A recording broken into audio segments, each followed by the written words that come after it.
Welcome to Seasoned and Smart. I'm Rachel Pennellatore, Quality Assurance Specialist at Greater Lynn Senior Services. On this episode, we'll be exploring the city of Lynn, Massachusetts, and taking a look at some of the sights, sounds, and activities that make Lynn very special. Sit back, relax, and enjoy. Hi, I'm Katherine Prouty with Greater Lynn Senior Services, and I'm here with Seth Albaum, and we're going to talk to him a little bit about what makes Lynn special. Seth? What makes Lynn special? Well, there's so much going on in Lynn that I can't, I'm going to have to hire somebody to keep Lynn Happens up to date, especially this weekend with the 150th commemoration of the Civil War at the Grand Army of the Republic. It's amazing to have a city of 90,000 people so close to Boston, but a magnet in its own right. Or maybe I should say it's just a well-kept secret, too well-kept. Lynn Woods is fantastic. If more people in Boston knew about that, we might have the Blue Line by now. The ocean is great. It's a beautiful promenade, walkway, and they're within 2 miles of each other. There's also Lynn's ethnic diversity. I felt that Boston was, with the exception of maybe Jamaica Plain, a little too segregated for my tastes. Coming to downtown Lynn, what I really love about it is, last night for instance, I was in a Greek restaurant listening to Cajun music followed by Iraqi dancers. I could have gone around the corner and heard some Latin music or some metal music at the Sandbar, all in the same neighborhood, within a block and a half to 2 blocks of each other. Also, live theater. That was going on within a quick walk. Arts After Hours has been around about 3 years and has really evolved into a very active theater company. Very, very fast. They were just doing Charlie Brown this summer. They're doing Shakespeare in Lynn Woods. And in the fall, Texas Chainsaw Massacre. Not as much of a children's show that time, but it should really bring people from surrounding areas into downtown.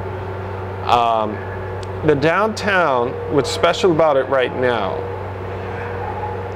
is that this is the time to get in on it. A lot of people move to a place after it's up and coming, and then they lament that they missed out on the exciting early days when things were just getting started, when the scene was just building. That's now. So really now is the time to come here. There are some available storefronts.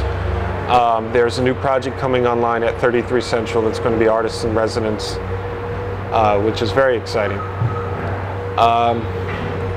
And this is, people talk about Lynn as, there's Ward 1, which is very suburban, the Diamond District by the water, Lynn Woods, but it really, downtown is everybody's downtown, no matter what part of Lynn you're from, and I think that everybody will be quite pleased with what's going on down there, and hopefully start coming back to our downtown.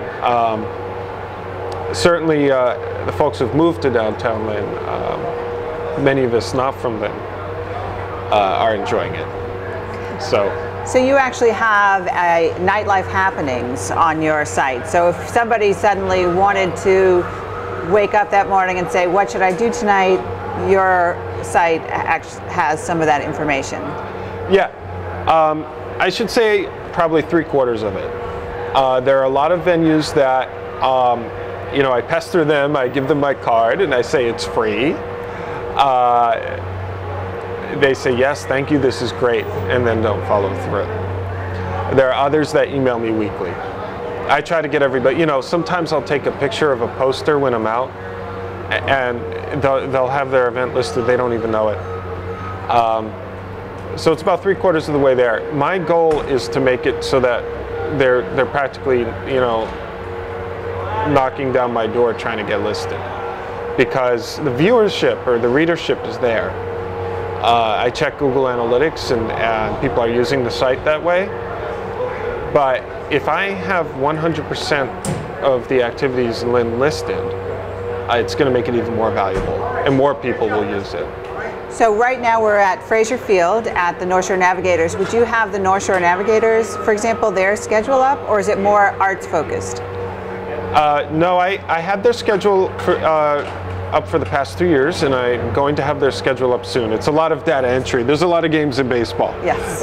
But and I've run a few stories about the Navigators. I don't do a lot of sports coverage personally, but I'm happy to post things that are related to sports on there. So some of the things that make Lynn special are the beach, Lynn Woods, downtown, which you're a very big advocate for, the baseball field with their own team. Anything High else? Rock Tower. High Rock Tower?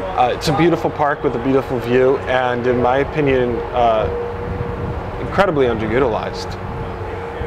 I think that when the construction's done, that will start to change. It'll be accessible from the other side. Some of my neighbors go running there at 5 a.m. up and down the stairs. Not me, that's too early. Lynn Auditorium is a great venue to see a show. The acoustics are fantastic. It's comfortable. There's a big expansive lobby to wait outside in, you know, unlike some other venues. I hope that what the auditorium is doing and some of the other events that we're doing, you know, is to promote live music, will inspire some of the old bars downtown that are fading to revive their music scenes. They have the space, they have the licenses, and they're not all using them. So we think that it's going to rub off. We think they're going to start coming back to life. So when you say live music, do you have music for all ages, or is it mostly geared toward urban professionals? What do you post? I think the auditorium is quite a variety. Has quite a variety. I mean, you know, I'd say they don't skew real young, but maybe 20s and up. Sometimes they have children's events, Nutcracker, that sort of thing. I'll list anything. So, you know, I'll list a tribute band at O'Brien's, an acoustic artist at Four Winds. It doesn't matter. If it's live music, it's there. If it's a DJ or karaoke, it's there. Whatever entertainment you're having. Trivia nights, even. Now, would I like to see more original live music? Yes, because that's personally what I like. But if there are people out having a good time, that's, you know, of course, what's really important for the downtown revival. So people should come to your site, know that it's there, and know that they can actually find out what's happening in Lynn all over the place. And if they are in charge of an event, to definitely put your site on their list so other people can know. Absolutely. The calendar, the way the site is organized, if you're seeing this on television, you may not have gone to lynnhappens.com yet. The way the site is organized, you see the listings on the main page. So when you type in lynnhappens.com, on the right-hand side, there are two columns. And in one column, you'll see a list that says happens today. A break underneath that, happens soon, which is a few days out. To see further out than that, then you click on calendar. But the immediate events, you know, just for planning the next few days, are always right on the main page. So if you had somebody who, let's say, was a little on the older side, not necessarily in their 30s, but older than that, where would you recommend that they go? I would say the Porthole is one place, and it has outdoor seating. The Blue Ox on Oxford Street, no outdoor seating, but it's a beautiful restaurant. A little bit on the expensive side, but it's a rare treat. It's pulling in people from everywhere. Tatiana's on Market Street is a very pleasant dining experience, and an eclectic menu. You know, whatever cuisine you're into, that they might have something that accommodates that. And what about music? If you were older than your 30s, where would you hear some good music? There are acoustic nights at, and I should say just not incredibly loud nights, it's an unlikely spot, but it's beautiful. Walnut Street Cafe. You pass it, it's near the Richdale gas station on Walnut Street, and you might think, is that really a coffee shop? Yeah, actually their new logo does a better job of conveying that. The coffee's great. They have sandwiches and desserts and snacks, an outdoor patio. Inside, the bands are mostly acoustic. The volume isn't too loud, and it's really a fun place. Tiny. I think the capacity is 45 people. I'm pretty sure that on the weekends, the Porthole has acoustic musicians. I think it's usually the same person. I forget who that is, although they're supposed to send me the info. I know they have mariachi on occasion at Lupita's restaurant, which is on Monroe Street. Most people know Tacos Lupita on the corner, but they have a sit-down restaurant now. Most of the bars that have bands in Lynn, it just depends on the night. You know, the same place that has a metal cover band on a Friday night might have a band somebody in their 60s would enjoy on a Saturday night. So you really just have to check the listings. Sounds great. Thank you. Hi, I'm Katherine Prouty. I'm with Greater Lynn Senior Services, and this is Tony Iovieno from the North Shore Navigators here at Fraser Field in Lynn, Massachusetts. Tony, I hear you're the assistant general manager of the team, and I know that we have a lot of things coming up with Greater Lynn Senior Services and the North Shore Navigators. If you could first just tell us all, if you're a senior in Lynn or in any of the surrounding towns, if you come to the North Shore Navigators, what would you expect? Sure. Well, first of all, we are more than happy to have GLSS here with us this season. It is just, I think it's a fantastic program that we're going to have with you guys. You know, our goal here is really to involve the community as much as we can. And you know, one of the programs that we're going to be doing with you guys here is we'll have a senior fan of the game. I think this will be a really fun program for everyone. Our staff will pick out a senior at each game to be our fan of the game. We'll award them two tickets to a future game. We'll set them up with a meal for that day, and we'll make sure we do fun announcements over the PA, have some fun with it. That's kind of really our goal here, is just to give back to the community and get the locals involved as much as we can. One other thing, I guess GLSS is sponsoring Senior Sundays, and there's something a little bit different about those games. Yes, so on our Sunday games, one of the things we did was we pushed back the start time to 5 o'clock. We feel like that'll be a little more family friendly, a little more senior friendly. Kind of get home, get the kids in bed on time. But we will do Senior Sundays here with GLSS. I think that'll be a great program. GLSS was kind enough to purchase some tickets for all those Sundays, which they'll be handing out to the community, which is it's such a great program. We're so happy to do that. And we'll also have a deal that on Sundays, for $15, you can have a 4-pack of tickets, which includes 4 sodas and 4 hot dogs. So you get 4 people into the game. Correct. 4 sodas and 4 hot dogs for $15. You got it. Oh my good, that sounds fabulous. So we're really, our biggest goal this year is just to get more people out here. We really want, we're going to have a good time, and we want everyone else to have a good time with us. For anyone bringing out grandkids or something like that, we're going to have a new playground area, as well as some inflatables and games and just some fun stuff like that.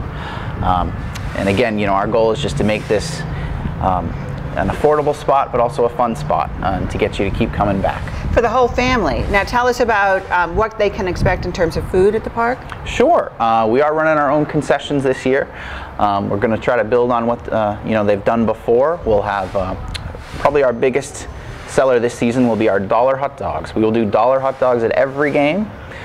We expect those to kind of fly out of here. Old Neighborhood has been very, very good to us, and so we wanted to do dollar hot dogs and just kind of say thank you, and again it's just a nice perk. You'll come here and you won't have to break the bank to get in here. So That sounds wonderful. Now, are you going to have any wacky antics in between innings or anything like that? Sure. You know, any team like ours will try to have fun out there doing our on-field promotions and things like that. We have a wonderful new staff of interns this year that are doing just a fantastic job. You'll see them out on the field doing some fun stuff. I think they're going to dance to the YMCA. You know, you'll see Chomps, our mascot, all around. I think we'll have a dance-off with Chomps. He's quite the dancer for an alligator. We'll really just try to be as, you know, we're going to have a fun time out there and try to keep it as interactive as possible. Now, I know that a while ago they used to have something very special on some Friday nights, and I hear you're bringing that back. We are very happy to announce that each Friday will be Fireworks Friday here at Fraser Field. But every Friday we'll have fireworks. It'll be a post-game fireworks show, no extra cost to our fans, just as a thank you to try to get people out here on Fridays and really try to pack the park. One other thing, it's a little different from some previous years. All these kids are college kids. Correct, yes. We're in a new league this year, the Futures Collegiate Baseball League. It's really a wonderful league. We've expanded to 9 teams within 2 years. This will be our inaugural season in the league. And it has a very interesting rule to it called the New England Rule, where half of our roster needs to be made up of kids that are either native New Englanders or go to school in New England. So that's kind of a nice thing that this league has done to again, try to involve the community. And so you can watch these kids progress from high school to their college careers and, you know, hopefully into a, you know, potential major league career. Is there anything else that we should know? Just come, have a great time? We really just want people to, you know, we kind of dare you just to try us once, and we think you're going to come back. And we're so happy to have you guys with us. Sounds like a perfect place to come. Thank you, Tony. Thank you so much for having me. Welcome back to Seasoned and Smart. I'm Rachel Pennellatore, Quality Assurance Specialist for Greater Lynn Senior Services. I'm here at Lynn City Hall today to talk with Jamie Marsh, who's the Director of Community Development and also the manager of the Lynn Auditorium. So welcome to Seasoned and Smart. Thank you for being here. Thanks for having me. It's good to be here. I'd like to start and ask you just to tell me a little bit about the Lynn Auditorium and what makes it special. It was built in 1948. It's in the confines of Lynn City Hall. It's an Art Deco venue, 2,100 seats. And I really didn't know it was here until I stepped in the building in about 2001. From stories I've heard, it has hosted a couple acts, Victor Borga, the New Kids on the Block, the Boston Pops, the Beach Boys at one point. But if any of your listeners out there have heard of or have been to a show here back in the 50s or 60s, I'd love to hear about it, because I get sporadic stories about those shows that have come, and I really don't have a list. I'd love to have a list of those shows that have come here. So we started renovating it in about 2005, I think. I got 2 grants, one from the state, one from the feds, $500,000 altogether. We did the seats, the lights, the sound, the stage, the website, the rigging that raises and lowers the curtains. The great thing about it, the renovation project, is that there was no major, huge $1 million roof project, structural project that we had to do. It was just those small seats, like I said, right down to the brass numbers and letters on the seats. So we're still going. We're still rehabbing. We got to do the dressing rooms next, and we got to install carpet up in the balcony. So it's an ongoing process.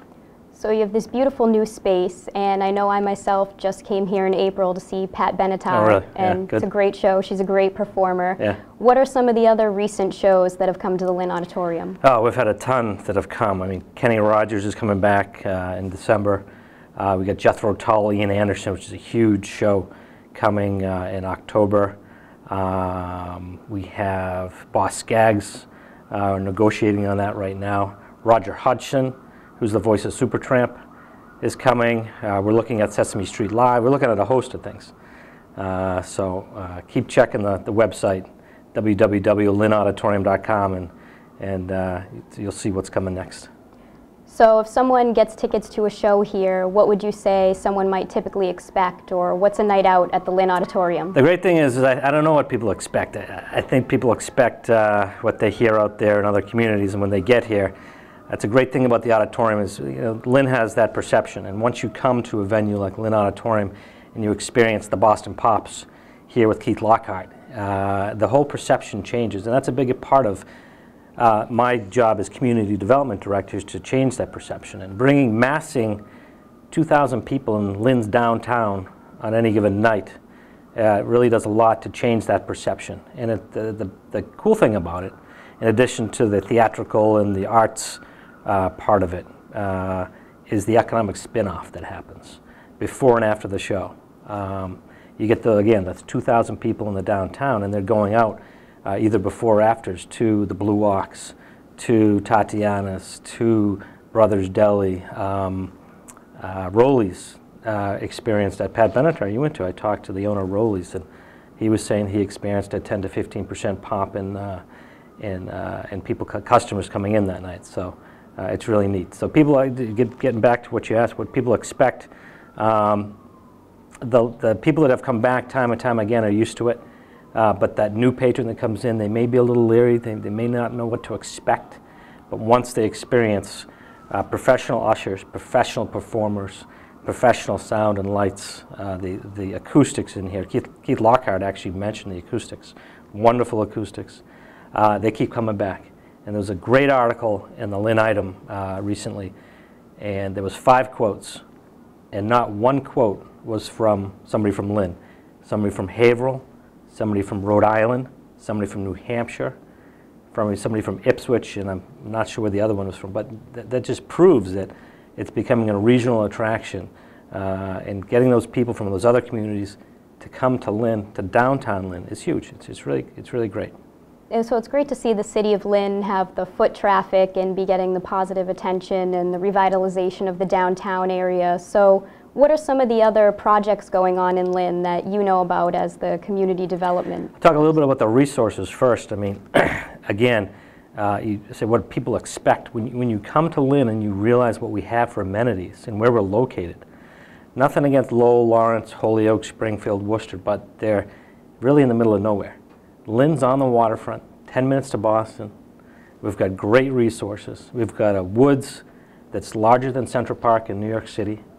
It's one of the largest municipal parks in the nation. I don't know what number, but it's one of the largest municipal parks in the nation. Fisher cat and deer and hawks, some of the best mountain biking, some of the best snowshoeing, some of the best running trails around in New England. People come from everywhere. Manning Field, Fraser Field, High Rock Observatory is right out this window here. Public observatory. One Tuesday a month we bring kids up to enjoy the stars to use the telescope. We have a 12-inch Meade telescope up there that you can see the rings of Saturn, Mars, nebula, star clusters.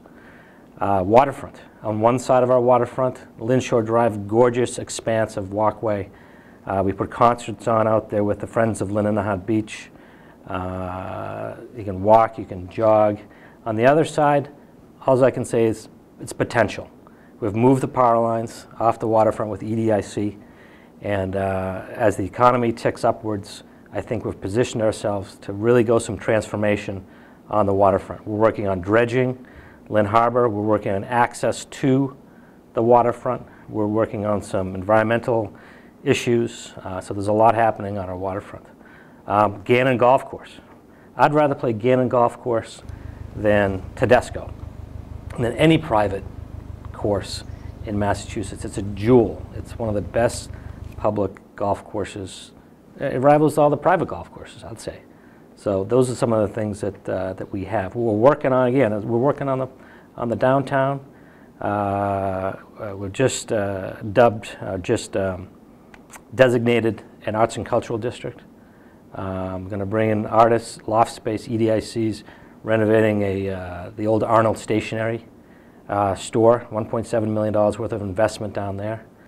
There's a lot happening. We just redid Flax Pond. If you go by Flax Pond, gorgeous fountain, gorgeous splash pad out there. We're working on Wyoming Square, a $5 million project on Wyoming Square. We're working on a dog park. You may have seen that recently in the paper. Yeah. There's a host of initiatives. I could go on for use up all your tape. Yeah, it sounds like you're certainly a great resource for having a handle on what's going on in the city. So where would you suggest, if people are interested in finding out about these initiatives and events coming up, where can they get more information? Well, I think you had mentioned before our own city website, cityoflynn.net, or the website for the auditorium, lynnauditorium.com, but you had mentioned you're going to be interviewing, you had interviewed Seth. Lynnhappens.com has all those events on his website. Seth and Corey and Cheryl, the downtown residents, I take my hat off to them and the momentum that they've created in downtown with the arts. They're invested in the downtown. We're glad they're here. They're part of our future. So yeah, lynnhappens.com on the city website. Yeah, there's a great... Or call here, sorry. There's a great scene going on in Lynn, so I just want to thank you again for taking the time to talk with us about some of the exciting things that are happening around the city. My pleasure.